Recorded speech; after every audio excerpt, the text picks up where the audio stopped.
Ao longo de sua carreira como cantor e compositor, Chico Buarque criou várias canções que são pequenas gemas narrativas, equivalentes aos melhores contos já escritos no Brasil, desde a banda no seu início de carreira até a bem recente As Caravanas, passando aí por obras-primas como Cotidiano, Genio Zeppelin, O Meu Guri, ou própria Construção, que é um paradigma a respeito. Então, como Chico se sai quando resolve atacar o conto como um gênero propriamente dito?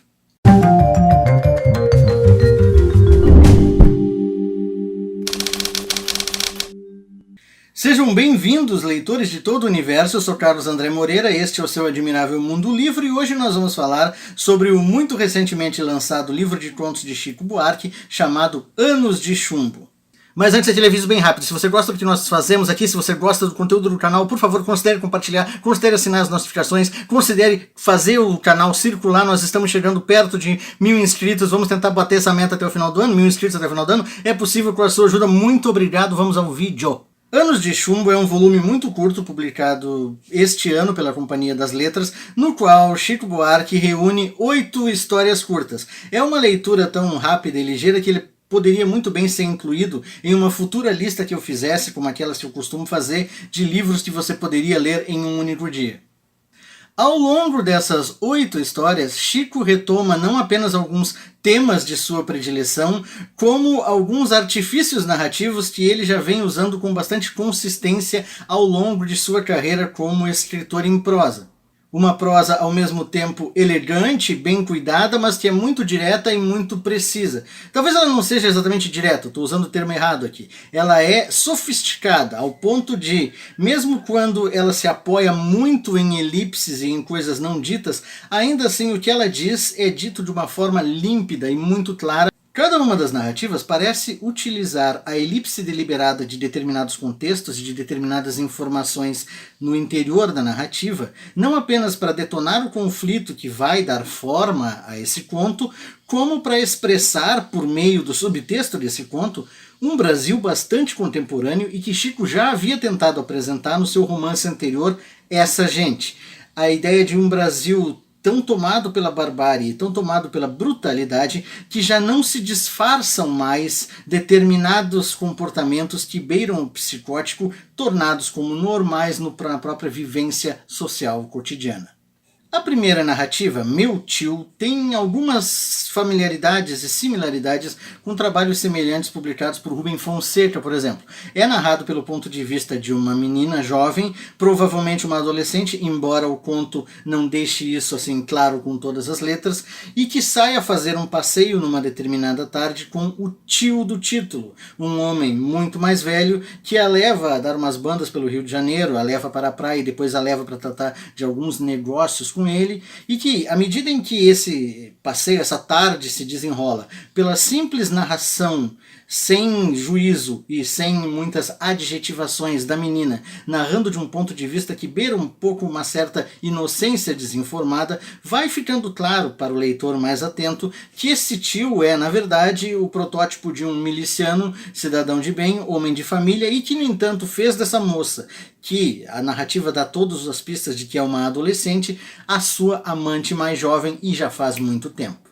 Nas entrelinhas desse relato, emerge um rio em que a brutalidade sob vários disfarces e sob várias feições se tornou a nova norma, ou o novo normal, como gostam de dizer nessa época de pandemia. O segundo conto do livro, O Passaporte, ele também é a história de um engano. Na verdade, ele é a história de 2 enganos. Ele é a história de um engano dentro da narrativa e que se constrói como um engano ao leitor até boa parte da sua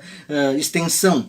À primeira vista, O Passaporte é uma espécie de tentativa de Chico de colocar em forma de sátira, e até mesmo de uma sátira algo condescendente, muito da hostilidade que ele vem recebendo como uma figura pública ligada à esquerda por parte dos apoiadores do atual presidente de extrema-direita que temos no Brasil.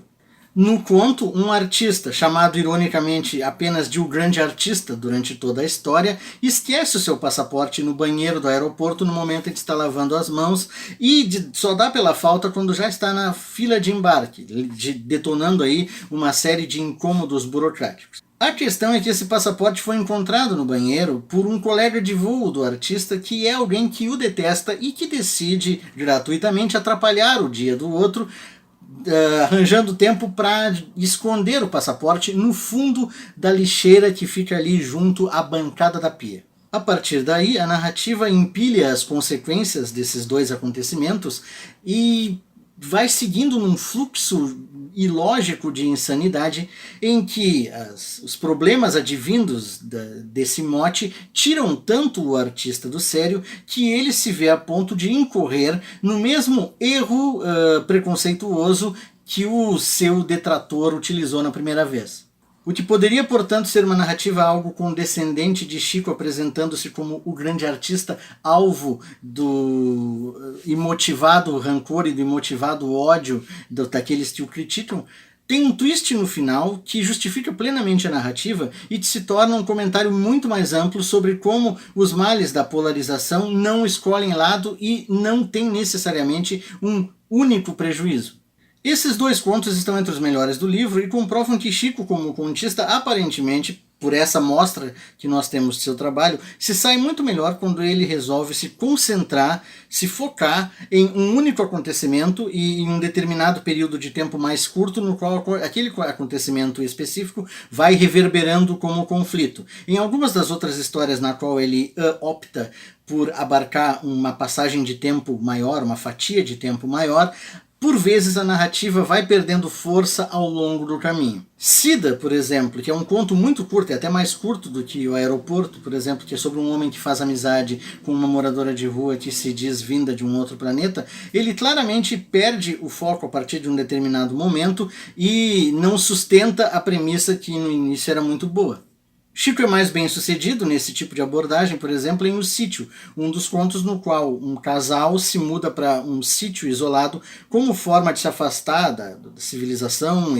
e dos problemas, digamos, que eles observam no país, e isso se torna logo uma metáfora para um relacionamento abusivo. Não vou dizer mais, porque aí seria entregar muito mais do conto. Há também aquelas histórias nas quais Chico, como também é de seu costume, deixa um certo elemento onírico atravessar a sua narrativa. Copacabana, por exemplo, é uma história sobre um sujeito que está narrando vários encontros com pessoas famosas e importantes do mundo cultural que ele teve no Copacabana Palace enquanto jovem e que vão de Pablo Neruda, Romy Schneider, a Ava Gardner, e que, no entanto, podem ou não podem ter acontecido, uma vez que ele próprio conta as histórias e logo as desmente e depois a conta novamente, numa espécie de círculo onírico, que é um comentário, a bem dizer, sobre Copacabana e sobre o Rio de uma determinada faixa ali do século XX, em que a cidade esteve presente no imaginário não apenas nacional como mundial, como uma espécie de elemento de sofisticação. Para ser justo aqui, essa nostalgia por um Rio melhor, mais antigo, mais charmoso, mais diferente, ela não é, digamos, a tônica dos contos em que ela aparece. Ele volta a lidar com esses elementos de nostalgia, tanto da cidade quanto da infância, mas ele sempre os tempera com esse subtexto no qual a narrativa deixa entrever uma brutalidade e uma violência que já estavam lá e que, portanto, desmentem essa ideia dourada de um Rio mais ameno.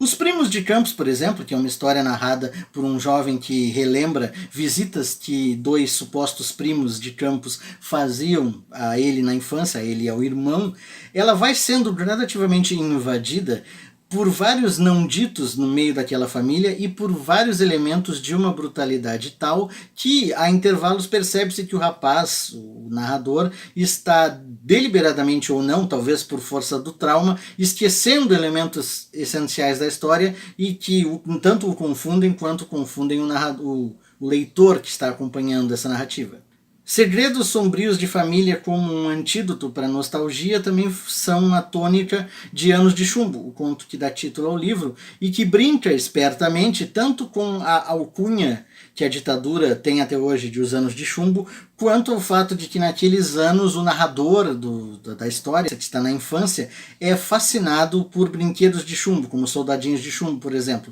Aqui e ali vai se vendo que um dos significados desse Anos de Chumbo vai invadindo o outro, no momento em que o rapaz, que é filho de um militar, e vai acompanhando ali determinados problemas familiares que não são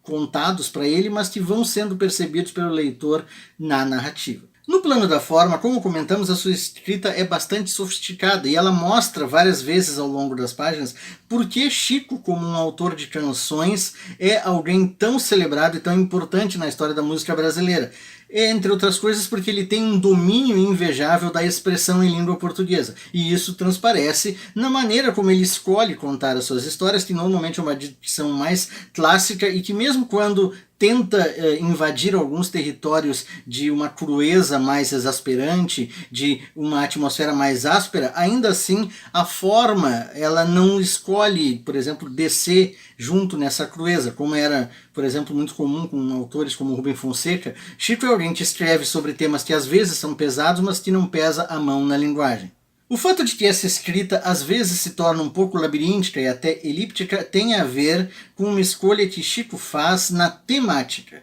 Ele é um autor que lida muito com a elipse e que tem se especializado, desde que lançou Estorvo lá em 1991, a ser um escritor de uma espécie bastante peculiar de incerteza, de confusão. Os romances de Chico, praticamente todos até aqui, se articulam pelo ponto de vista de alguém que ou não sabe algo fundamental sobre a sua existência, ou acha que não sabe algo fundamental e que poderia mudar a sua vida, ou que de alguma forma escolhe ignorar ou apagar da memória voluntariamente algo que era muito importante e que deveria ser lembrado, mas não o é. Digamos assim, os personagens de Chico muitas vezes não sabem algo fundamental, e esse não saber é o que detona muitas vezes o conflito definidor da narrativa.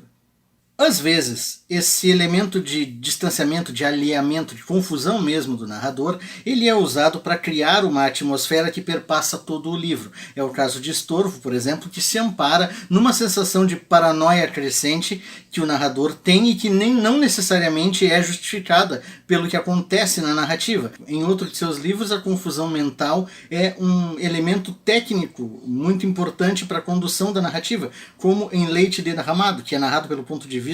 de um homem idoso de quase 100 anos, oriundo de uma família de elite brasileira, e que, à medida em que vai contando a sua história, e já claramente senil, vai não apenas misturando fatos e contando versões diferentes do mesmo fato, como se percebe na própria relação dele com as pessoas que o visitam, que ele já confunde as gerações de pessoas nascidas a partir da família dele. E em Anos de Chumbo, essa incerteza é, digamos, o que carrega o subtexto da maioria das narrativas apresentadas no volume.